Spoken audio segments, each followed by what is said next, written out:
दोस्तों, आज की मेरी कहानी है हंसे क्यों ये बताइए। कहानी बहुत ही मज़ेदार होने वाली है, इसीलिए आप कहानी को ज़रूर सुने। और आपसे अनुरोध है, अगर आप मेरे चैनल पर नए हैं तो प्लीज़ मेरे चैनल को सब्सक्राइब करें, वीडियो को लाइक और शेयर करें। तो आइए कहानी को सुनते हैं। एक नगर में एक राजा राज करता था। राजा की एक रानी थी। राजा के पास धन दौलत, नौकर चाकर, सिपाही सैनिक, दासियां प्यादे सब कुछ भरपूर थे। राजा अपने जीवन में पूर्ण रूप से संतुष्ट था। राजा के इस सुख को चार चांद लगाने के लिए उसके घर में एक बेटे ने जन्म लिया। पुत्र के जन्म के बाद तो राजा की खुशी का कोई ठिकाना न रहा। उसने पूरे नगर में मिठाइयां बंटवाईं और फिर परंपरा के अनुसार 7वें दिन पुत्र की कुंडली को पढ़ने के लिए राजा अपने महल में सबसे बड़े विद्वान पंडित को बुलवाता है। राजा के यहाँ परंपरा यह भी थी कि वह कुंडली सिर्फ राजा के सामने ही पढ़ी जाएगी, वहां पर और कोई भी नहीं होगा। तो जब वह पंडित राजा के पुत्र की कुंडली पढ़ता है तो वह बताता है कि हे महाराज, आपका पुत्र बड़ा ही भाग्यशाली होगा। वह बुद्धि विद्या में भी तेज होगा, पराक्रमी होगा, अपने राजवंश का नाम रोशन करेगा। उसे एक और असामान्य गुण प्राप्त होगा। वह पशु पक्षी और जानवरों की भाषा को भी अच्छे से समझ जाएगा। मात्र यह बात आपको सबसे गुप्त रखनी होगी, यहाँ तक कि अपनी रानी से भी। अगर यह बात किसी और को मालूम हो गई तो राजपुत्र की जान खतरे में पड़ सकती है। राजा ने ठीक है कहकर पंडित को भरपूर दक्षिणा दी और उसे आदरपूर्वक वहां से विदा कर दिया। जैसा कि पंडित ने बताया था, राजा ने उस बात को एकदम गुप्त रखा। उन्होंने अपनी रानी को भी नहीं बताया। धीरे धीरे राजकुमार बड़ा हो गया। राजा ने एक अच्छी सी लड़की देखकर उसकी शादी करा दी। सारा परिवार हंसी खुशी से अपना जीवन बिता रहा था। धीरे धीरे राजा और रानी बूढ़े हो गए। राजा ने मरने से पहले वह गुप्त बात अपने बेटे को बता दी और फिर उनकी मृत्यु हो गई। राजा और रानी की मृत्यु के बाद उनका बेटा राजा बन गया और उसकी पत्नी रानी। राजा बनने के बाद वह बहुत अच्छे से अपना राजकाज चलाता है। उसके राज्य में प्रजा बहुत शांति और सुख के साथ रहती थी। एक दिन जब रात में राजा भोजन ग्रहण करने के बाद सोने के लिए अपने पलंग पर जाता है तो रानी उसकी आरती करती है और फिर अपने हाथों से पान बीड़ा बनाने लगती है। तभी राजा की नजर पलंग के नीचे बहुत सारी चींटियों पर पड़ती है। वे सब एक कतार बनाकर चल रही होती है। उनमें से सबसे आगे वाली चींटी कहती है, चलो चलो, अब राजा और रानी पलंग पर सोने जा रहे हैं, हमें तुरंत ही यहाँ से निकलना चाहिए। सभी चींटियां एकदम से वहां से बाहर चली जाती हैं। उन चींटियों की बातें सुनकर राजा को हंसी आ जाती है। राजा को हंसते देख रानी कहने लगती है, आप हंसे क्यों?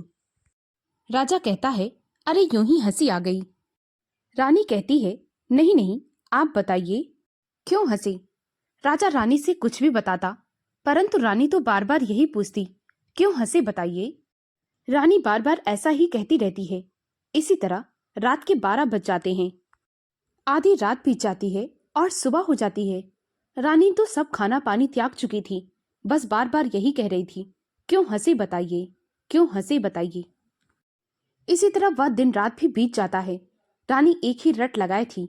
अगले दिन सुबह सुबह जब राजा सुबह का नाश्ता करने के बाद अपनी पोशाक धारण करके दरबार के लिए जाने को निकलता है, तब भी रानी बार बार उससे एक ही बात दोहरा रही थी, हंसी क्यों बताइए। रानी ने अभी तक कुछ भी अन्न जल ग्रहण नहीं किया था। इसी तरह धीरे धीरे कई दिन बीत गए। रानी अपनी जिद पर लगी हुई थी। राजा उसे कई तरह से समझाता, परंतु रानी कहाँ मानने वाली थी। वह बस एक ही रट लगाए हुई थी।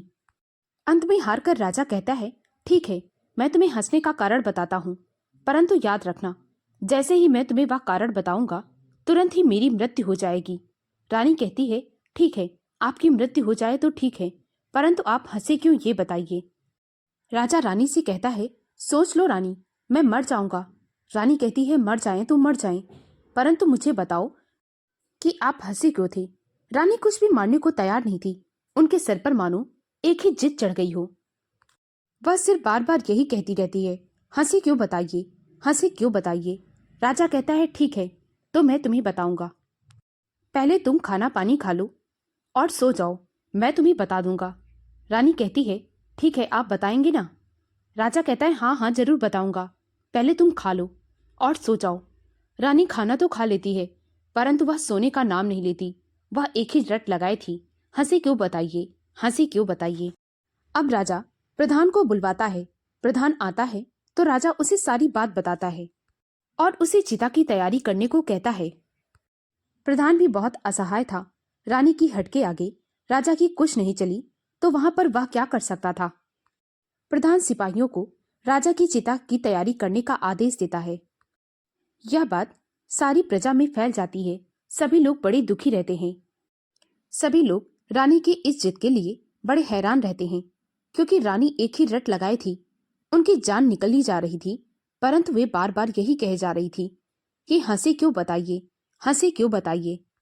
राजा रानी से कहता है, मैं शमशान चल रहा हूँ, तुम मेरे पीछे आओ, मैं तुम्हें वहीं अपने हंसने का कारण बताऊंगा। रानी चलने की अवस्था में नहीं होती, इसीलिए दो दासियां उनके कंधे पकड़कर उन्हें शमशान की ओर ले जाती हैं। राजा रानी के पीछे उनकी सारी प्रजा रोते हुए चलती है। राजा सोचता है कि मुझे शमशान ज्यादा देर, हो सकता है रानी का हृदय परिवर्तन हो जाए और वह अपनी जिद छोड़ दे। इसीलिए वह फिर से रानी से बात करने को चाहता है। वह रानी के पास जाता है और कहता है, देखो, जैसे ही मैं शमशान में तुम्हें वह बात बताऊंगा वैसे ही मेरी मृत्यु हो जाएगी। उसके बाद मुझे कोई नहीं बचा सकता। रानी कहती है, आप हंसे क्यों ये बताइए, मुझे और कुछ भी नहीं पता। राजा के पास तो अब रानी को सच बताने के सिवा और कोई चारा नहीं था, इसीलिए वह शमशान की ओर फिर से चलने लगता है। अचानक से राजा की नजर एक बकरा और बकरी पर जाती है, जो एक पेड़ के पत्ते खा रहे होते हैं। बकरा बार बार पेड़ पर चढ़कर पत्ते तोड़कर खा रहा था। बेचारी बकरी गर्भवती होने के कारण पेड़ पर नहीं चढ़ पा रही थी, इसीलिए वह बकरे से कहती है, अजी सुनते हो, आप बार बार पेड़ पर चढ़कर अच्छे अच्छे पत्ते खा लेते हो, कुछ पत्ते मुझे भी दो। तब बकरा कहता है, अरे जा, भला मैं तुझे पत्ते दूंगा? अरे मैं राजा की तरह पागल थोड़ी ना हूं। बकरी कहती है, मुझे उससे क्या लेना देना, आप तो मुझे पत्ते तोड़कर दीजिए, मैं पत्ते नहीं तोड़ पा रही हूँ। इस पर बकरा कहता है, जब पत्ते नहीं तोड़ पा रही हो तो भूखी रहो, मैं भला पत्ते तोड़कर क्यों दूं?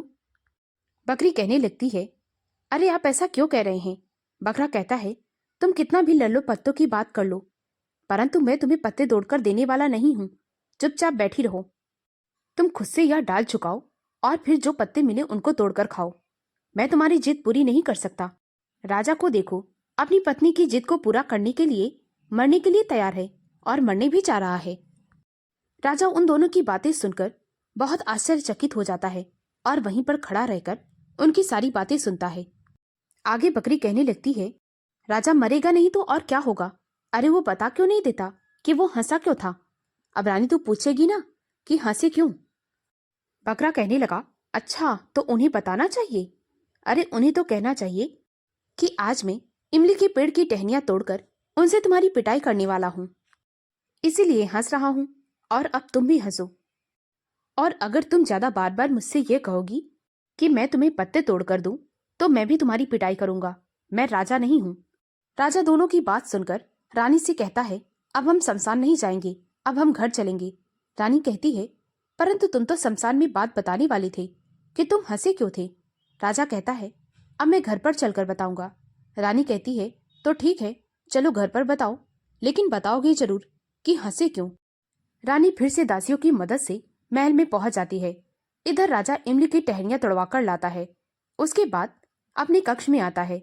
रानी उससे कहती है, आप बताओ कि तुम हंसे क्यों? राजा के बदले हुए फैसले से सारी प्रजा बहुत हैरान थी, परंतु किसी की हिम्मत नहीं थी कि वे राजा से उसके बारे में बात करें। जब राजा कक्ष में जाता है तो वह सारी दासियों को बाहर जाने के लिए कह देता है। उसके बाद राजा दरवाजा बंद करता है और इमली की टहनियों से रानी को छपाछप पीटने लगता है। इमली की लचीली टहनियां जब रानी के शरीर पर पड़ती हैं तो उसकी जान निकल जाती है। वह जोर जोर से चिल्लाने लगती है। रानी के चिल्लाने पर भी राजा उसे पीटना बंद नहीं करता। जब रानी को मूर्छा आने लगती है तो राजा दरवाजा खोलकर दासियों से कहता है कि रानी के मुंह पर पानी का छींटा मारो। दासियां जल्दी से आती हैं, रानी के मुंह पर पानी के छींटे मारती हैं। जब रानी होश में आती है तो राजा कहता है कि अब बताऊं मैं हंसा क्यों था? रानी होश में आने के बाद कहती हैं, हाँ आप बताइए कि आप हंसे क्यों थे? इस पर राजा कहता है, मुझे किसी इंसान ने बताया था कि आज मैं इमली की टहनियों से तुम्हें पीटने वाला हूँ, इसीलिए मुझे हंसी आ गई थी। क्या अब तुम दोबारा मुझसे पूछोगी कि मैं क्यों हंसा था? रानी कहने लगती है, नाना भगवान, अब मैं इस तरह से दोबारा कभी भी नहीं पूछूंगी। इस बार तो मुझसे बड़ी गलती हो गई। यह कहते हुए रानी राजा के पैर पकड़ लेती है। राजा उसे ऊपर उठाता है और कहता है, कोई बात नहीं, अब हम दोनों खुशहाल जीवन बिताएंगे। राजा और रानी दोनों एक दूसरे के साथ खुशहाल जीवन बिताने लगते हैं और अपनी प्रजा का खूब ख्याल रखते हैं। दोस्तों, ये कहानी हमें यह सीख देती है कि हमें कभी कभी बेफजूल की बातों पर जिद नहीं करनी चाहिए। जिद करने की वजह से हमारी जिंदगी में कभी कभी काफी तकलीफें भी आ जाती हैं। दोस्तों, अगर यह कहानी आपको अच्छी लगी हो तो प्लीज मेरे वीडियो को लाइक और शेयर करें। मुझे ज्यादा से ज्यादा सपोर्ट करें ताकि मैं आप लोगों के लिए और भी अच्छी अच्छी कहानियां ला सकूं। कहानी को पूरा सुनने के लिए बहुत बहुत धन्यवाद।